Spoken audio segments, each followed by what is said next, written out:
moving right along with the rest of the show. Before I jump into the topics and before I jump into a comment I had that made me laugh, I want to remind you guys, if you have any questions or comments you want to make on today's show, to use the tip and donations link, GSMCPodcast.net, that you see on your screen. By doing this, I can see your question pop up in my chat box, and that way read it on air and get your guys' thoughts on anything I say or on any of our topics.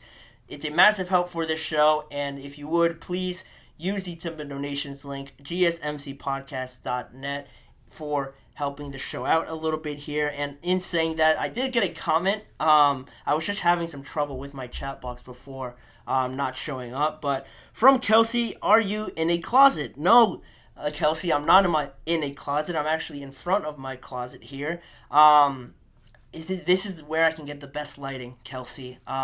This is where you guys can see me a bit clearer rather than anywhere else in this room. So, no, I am not in one. I am in front of my closet here. But sticking to football and sticking to the next topic we have, Raheem Mostert and this playoff curse that the Miami Dolphins sort of find themselves in. A lot of questions about the Dolphins. Can they move further with all the assets that they have on offense? Tua, now you locked in Jalen Waddle for the foreseeable future. Tyreek Hill, one of, if not the best receiver in the entire NFL. And Raheem Mostert, who really rejuvenated his career, it seemed, last year with leading the NFL in touchdowns and just having a monster season for the Miami Dolphins. Almost close to winning that AFC East title, but they unfortunately gave it up there towards the end. Miami was in a good spot last year to win the division, like I mentioned. It would have been their first one since 2008, but they were 9-3 heading into the last 5 weeks of the year, and they ended up losing the last 3 out of those last 5 games and finished 11-6, tied with the Buffalo Bills, but the Bills obviously had the tiebreaker over them because they beat them there down the stretch. And because you weren't able to close the deal out and close the regular season in a great fashion, you could have won the division and hosted a playoff game, but instead you had to travel to the defending champions Kansas City Chiefs, Arrowhead Stadium, and the rest is history. Not a great performance at all from the offense.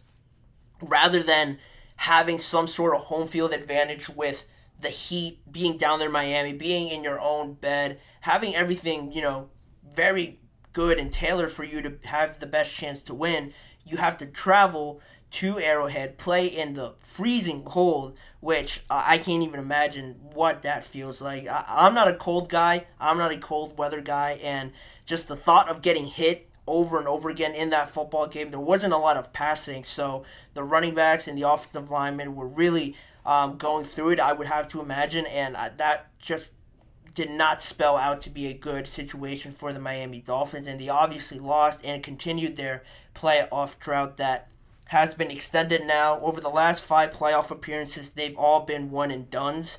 Their 26-7 loss to the Kansas City Chiefs was the latest one, obviously, and they haven't had a playoff win since the start of this century. Back in 2000 was the last playoff win that the Miami Dolphins have had, and also haven't advanced past the divisional round since 1985. So not very good signs when the Miami Dolphins make the playoffs, or any hope that they could move on just seems to dwindle down because of the history of what history tells us recently. So how can they finally get over that? What can they do? What more can they do than have one of the best offenses, one of the most explosive and exciting offenses in the NFL? Well, running back Raheem Mostert had his best year last year, like I mentioned, and he talked about it earlier this season and how they ended last season and how that could sort of help them moving into next year now.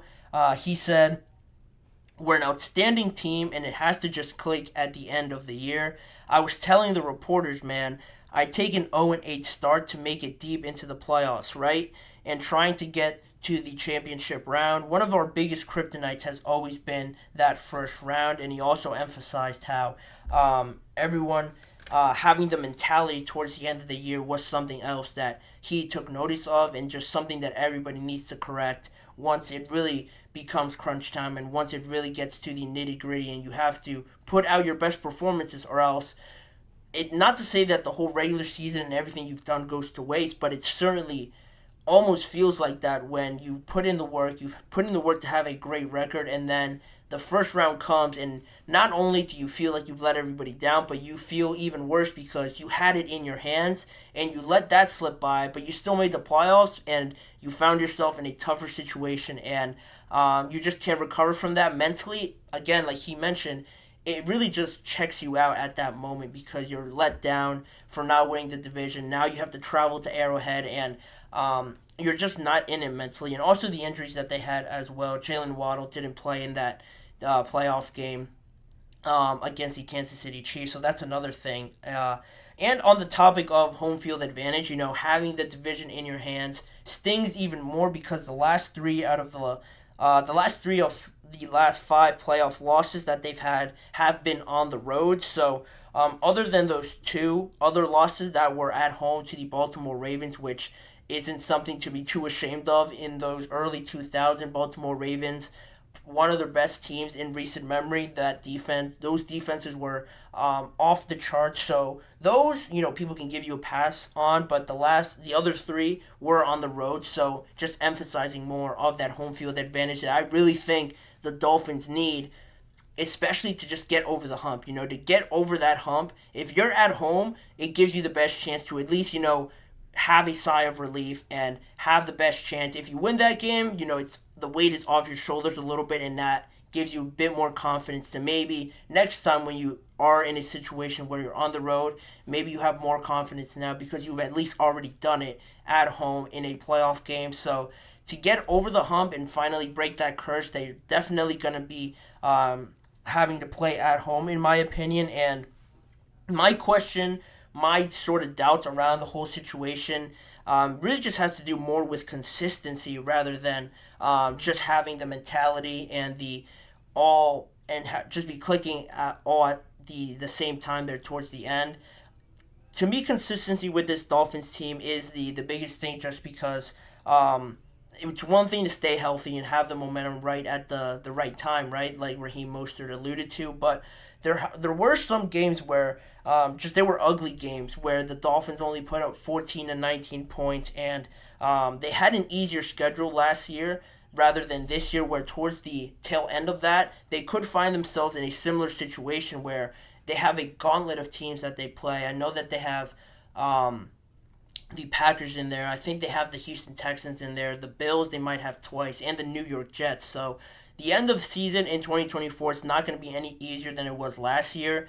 So of course you want to be clicking all at the same time, but I think the consistency with this team and showing it at all points of the season, not just starting 0-8 and then clicking there towards the end. There are still doubts around those teams that do that. And also starting very well like they did and then dying off towards the end. Again, it all has to do with consistency and maybe not rattling off 6 wins towards the end or having a bad losing streak in there, but maybe stacking up 3 to 4 wins, then maybe you lose a couple, 1 or 2, then you stack up some more, lose one, win another one, sort of like that, having it be staggered rather than really great start and then drop off towards the end, or really bad start and then you found something to really ride into the playoffs. I still don't think that's the best situation for me, just because can you trust that if you found it so late and then just hope that it continues on in the playoffs where that level of talent just spikes up tremendously? That's how I feel about it, and this consistency around this Miami Dolphins team.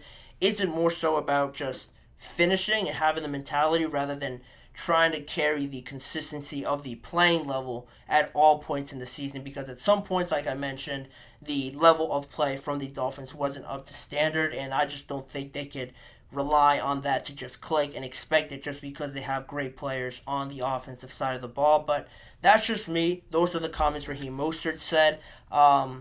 They're oddly enough my favorite to win that division. Based on everything I just said, I think they have a good chance of doing it. Last year was sort of a trial run a little bit of having a legit team. Now I have confidence in Tua and this team. They're too good not to get it done. They're my pick to win that division. So if they can apply some of these things, I think they'll be in a good spot to do it in 2024. But in saying that, we'll move on from that discussion and wrap up the show with one more segment we have coming up after the break. The New England Patriots using some virtual reality in their preparation to get Drake May up to speed and getting him NFL ready. What are my thoughts on it? What are other people saying about it? And could this be something that could be incorporated elsewhere around the NFL if it goes well? Stick around to find out more on that topic. You're listening to the GSMC Chip Shot Football Podcast.